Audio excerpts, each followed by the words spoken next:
This is CommonWell TV, where we're hearing from some of the top IT health industry experts and how their organizations are making a difference in interoperability. So let's turn our attention now to LifeImage and their CTO, Janak Joshi. And Janak, let's begin with this. We're seeing a lot of change and advancement in interoperability. So what role does CommonWell play within this realm? And what do you expect CommonWell to do in the coming years? I think the role of interoperability has changed in terms of complexity and maturity. And the expectation that was 3-4 years ago, when we were still talking about exchanging visits and labs, has thankfully expanded into much more complex data sets, much more complex patient matching algorithms. And most importantly, I would say that the scope of services that CommonWell is providing, I see that going well beyond the four walls of the hospital and getting into independent clinics, imaging centers, retail health clinics, etc.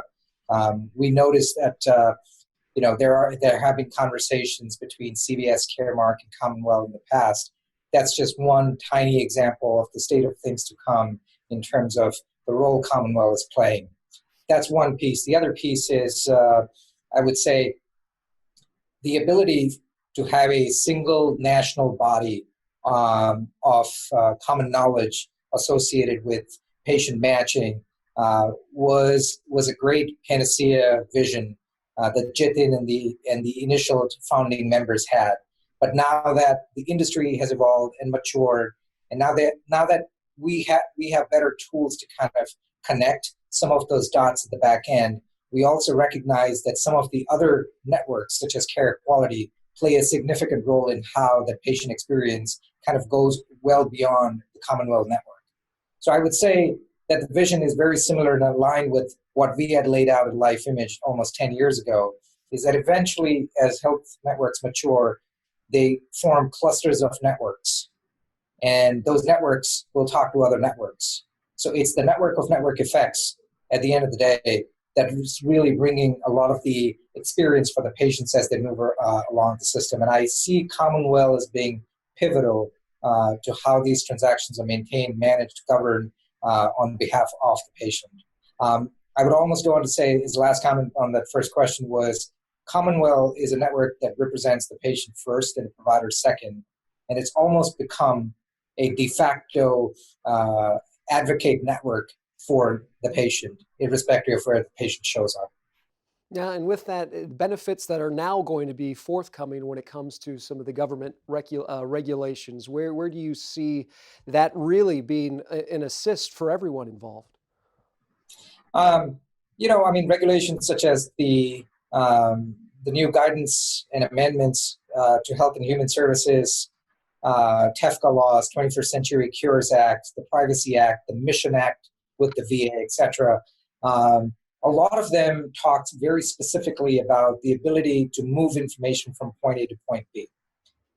Now, that's great. We have achieved, to a large extent, our ability to move information, extract information from vendors, normalize it, match the patient, maintain that safety records. But now we are getting into uncharted territory, which is, how do you move novel data sets like pathology images, like mRNA data sets, like large imaging data sets, and achieve the same service level, performance levels, and the ability to maintain and manage an operating budget when you get to media-heavy files. To give you an example, LifeImage and there are 30-day life cycle just on the referral business is north of 100 terabytes. That dwarfs some of the biggest media companies in terms of a 30-day life cycle. So now you're at petabyte scale. So there are some fundamental architecture challenges that impact foundational decision-making variables such as budgets, etc., that we have to come to kind of rationalize. I see that happening in 2020. I also see other novel players in the healthcare space, non-traditional players in the healthcare space, such as sensor companies, specialty device companies that have now begun to talk and have conversations regarding CommonWell. And these are not just the Fitbits of the world. These are FDA-approved devices, devices that are prescribed by physicians like cardiac holsters, etc., that need information for maintaining the patient's safety or the recommended treatment pathways or reminders and notifications for the patient. So I think the changing scope with the changing expectation and maturity for CommonWell is going to bring much needed conversations that will impact the infrastructure and the core business model of how do you maintain a true health network and not just a clinical network. All right, Janak, I'm gonna switch gears here on you, and we're gonna go into the Wayback Time Machine here just for a moment. So, if you could, because you mentioned Jiten, if you can recall maybe one of those initial meetings way back when, and you've been part of this CommonWell Alliance for a while now, but if you could maybe share one of those introductory meetings with Jiten that kind of really grasp and you remember well.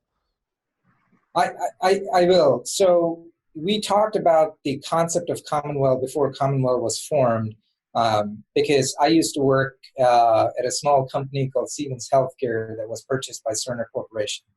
And Jiten had this vision even at Athena Health when he was there before his days at CommonWell to kind of come up with the ability to exchange information without creating a very burdensome exchange infrastructure. Now, when he was at Athena and when I was at Siemens Healthcare, on the vendor side, on the EHR side, both of us thought that was a pie in the sky kind of panacea vision that would actually never come to fruition. This was 2012, 2011 timeframe. And the reason of our disbelief or lack of confidence in making that happen was not because it was a technology challenge, but because of lack of regulatory compliance and legal kind of variables that were open to interpretation. So, for example, the idea that if you wanted to share a X-ray with a patient, you can burn a CD and give it to the patient. And by the way, that still is a huge issue right now in the industry. Well, guess what? CDs are non-compliant with most PACS systems. When you insert a CD, most patients can't even read, most physicians can't even read the chest X-ray. And oh, by the way, I haven't owned a laptop as a patient that has a CD player in over a decade. So what do I do with it? But now that the laws are becoming a lot more specific and targeted in their language, and now that there are fines associated with it, that vision that the founding team, including Jiten, had starts to get real, saying, okay, if you don't do this, this is the implication.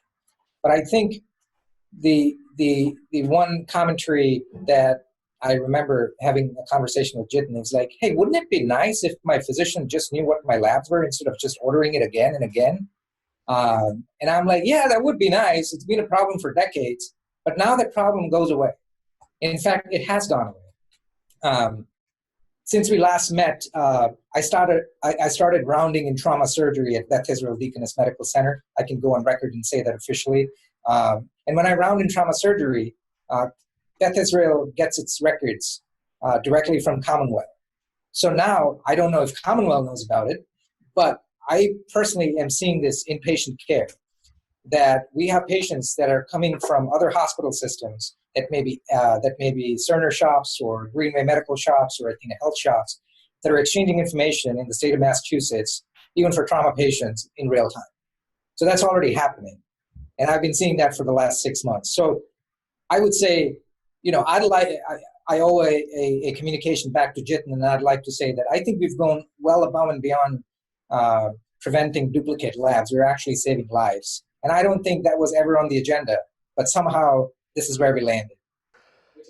That it is. That's a great story, Janak, and helping interoperability here move into 2020 and beyond. Life Image, a big help here with our CommonWell Alliance. Thanks so much, as always, Janak. I know we'll speak again. And for more information on Life Image, as well as so many of our great CommonWell partners, we invite you to log on to commonwellalliance.org. Good to talk to you, Janak. Thank you.